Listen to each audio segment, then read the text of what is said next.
Hello, once again. Welcome back. We are now on Job chapter 14. And so we're going to be finding out what's happening in this chapter, discussing what's happening with Job and any other lessons we might be learning along the way. So I'll begin. This is Job. He's still speaking, replying to his friend. So he speaks. Job is telling us that a man who's born of a woman has a few days which are full of trouble. He moves on to say his days on earth are few. One day he is here and the next he is gone. He moves on to say, Lord, you hold the number of my days in your hands because you created me and appointed my last day on earth. There is nothing I can do to extend my life and push past your allocated time for me on earth. So that's very good to know. You can exercise, you can eat right, you can buy all the creams, do what you can do, but when the time comes for you to go, you have to go. It is very good to exercise. It's very good to eat right. It's very good. All those are very good things. To be grateful for the temple you've been given. You're looking after it. But it's also good to know that your days are numbered. Don't live your life as if you're going to be here on planet Earth forever and ever. Okay, so let's move on and find out what else Job is saying. Job continues to point out that once one dies, they cannot have contact with the living. They cannot perceive. They are not aware. They cannot know.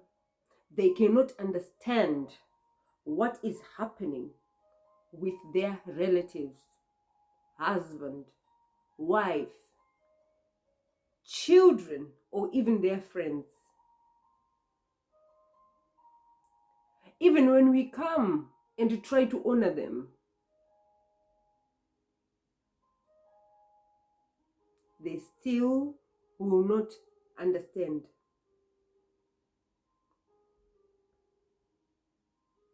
Even when we try to talk to them, they will not respond. Why? Because they are gone. They are dead.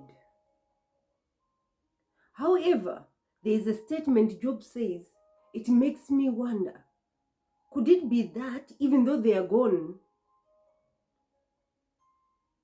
they still feel pain in their body, in their spirit?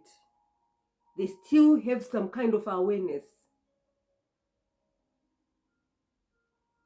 but they can no longer respond. They can no longer have contact with the living. If you were viewing a body and that body suddenly started talking, I don't think many people will stand and start praising God.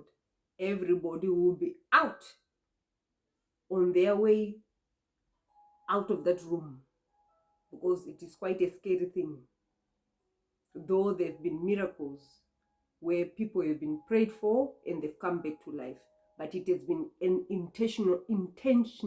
You would have been praying for that person to come back to life, not just a spontaneous thing. That is quite scary. So he's telling us they can no longer have contact with the living. Their sole duty is to lie down and not rise until the heavens are no more, or when the trumpet sounds and the dead in Christ rise.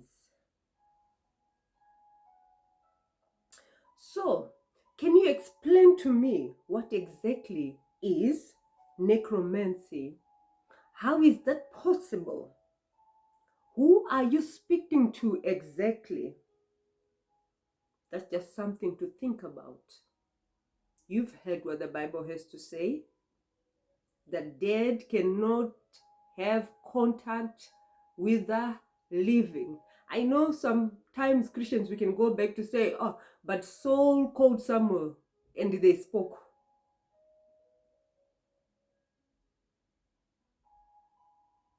But when you go back and look at the history, what does God say about that kind of things? He frowns on those kind of things. And the person who was doing that kind of juju was a witch.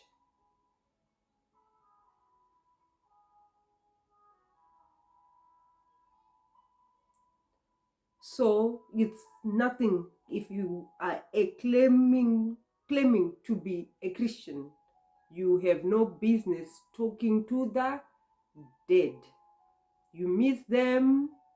Yes, you long for them to be alive, but you have no business talking to the dead. Concentrate on the living, because one day you will also be leaving planet Earth. So make the most of the time God has given you. So moving on, he moves on to teach us a bit of geography.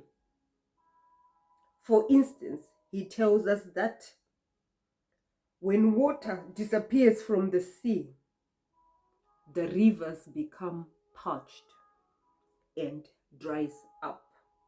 Well, according to the geography lessons I used to take far back, that is if I'm remembering well, the rivers feed the sea and the seas also feed the rivers. Don't ask me why the river water is not salty.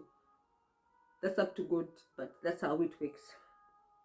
Also, because of the surface area of the sea, a lot of the water evaporates and it comes back down to earth as rain or snow. Wow, that's fascinating, isn't it? Yeah. Hence, if the sea dries up, the rivers will be affected. So we best pray that there will always be, well, they say the sea levels is rising, isn't it? So I don't know. Let's move on.